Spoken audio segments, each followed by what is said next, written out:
جھنگ میں ایک 18 سالہ لڑکی کے ساتھ اجتماعی زیادتی کا اس کو نشانہ بنا کے گاڑی ہاسپٹل میں لا کے جو سی سی ٹی وی فوٹیج جس کو دکھائی جا رہی ہے اس میں اس کو ویل چیئر پہ بٹھا کے وہ 3 سے 4 لڑکے ہاسپٹل میں گھستے ہیں.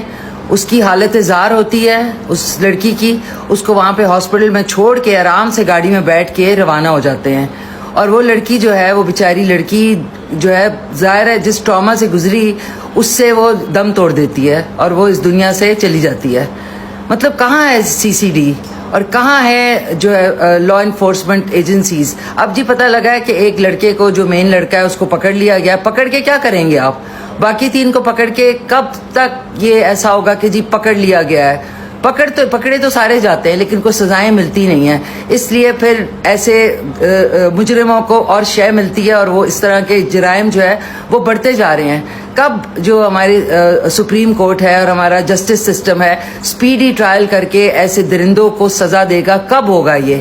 آپ دیکھیں ہر روز جو ہے پاکستان میں مختلف جگہوں پہ جنسی زیادتی کا نشانہ بچوں کو, لڑکیوں کو, چھوٹے بچوں کو بنایا جاتا ہے لیکن ایسے مجرموں کو کوئی سزا نہیں دی جاتی.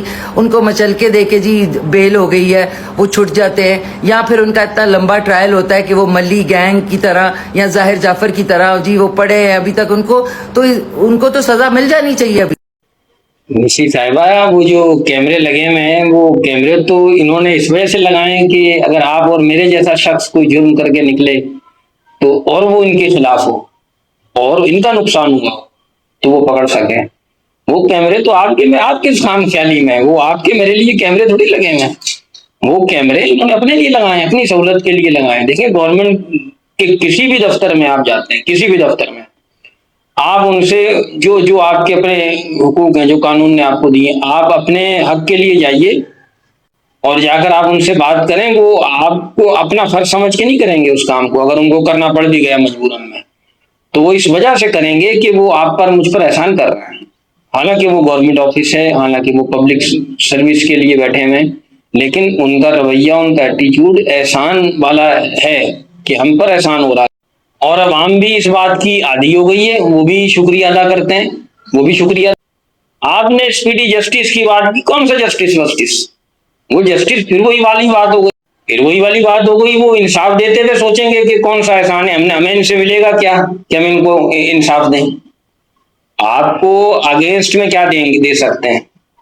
تو بات یہ ہے پھر انصاف ملے گا آپ کو کہ آپ اگینسٹ میں, وہ آپ کو انصاف دے رہا ہے بیٹھا ہوا جج, آپ اگینسٹ میں اس کو کیا دے سکتی ہیں یا دے سکتے ہیں, پھر احسان ملے گا. میرے تو خیال میں قوم کو عادت ہو جانی چاہیے.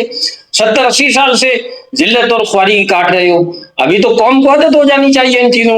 آپ یہ بتائیے نا, نان ہسٹری کے اندر 2000 سال 2500 سال کی ہسٹری کے اندر اس خطے کی عوام, اس خطے کے لوگ کبھی اپنے حقوق کے لیے نکلے, کبھی اپنی ترقی کے لیے کوشش کی؟ باہر کے آؤٹ سائڈر انویڈرز ان پر آ کر کے حملے کیا کرتے تھے, یہ ان کے غلام بنتے, غلامی کو فخر محسوس کرتے تھے. یہ غلام ابن غلام کو, یہ محمود غزنوی, یہ محمد بن قاسم, یہ غیاث الدین, یہ تمام لوگ آؤٹ سائڈرز تھے. یہاں کے لوگوں میں تو صلاحیت ہی نہیں تھی کہ وہ اپنے اوپر بھی حکومت کر سکیں خود. تو جمہوریت کس چیز کی؟ جمہوریت تو باشعور معاشروں کے لیے ہوتی ہے, بے شعور معاشروں کے لیے کوئی جمہوریت ہوتی ہے؟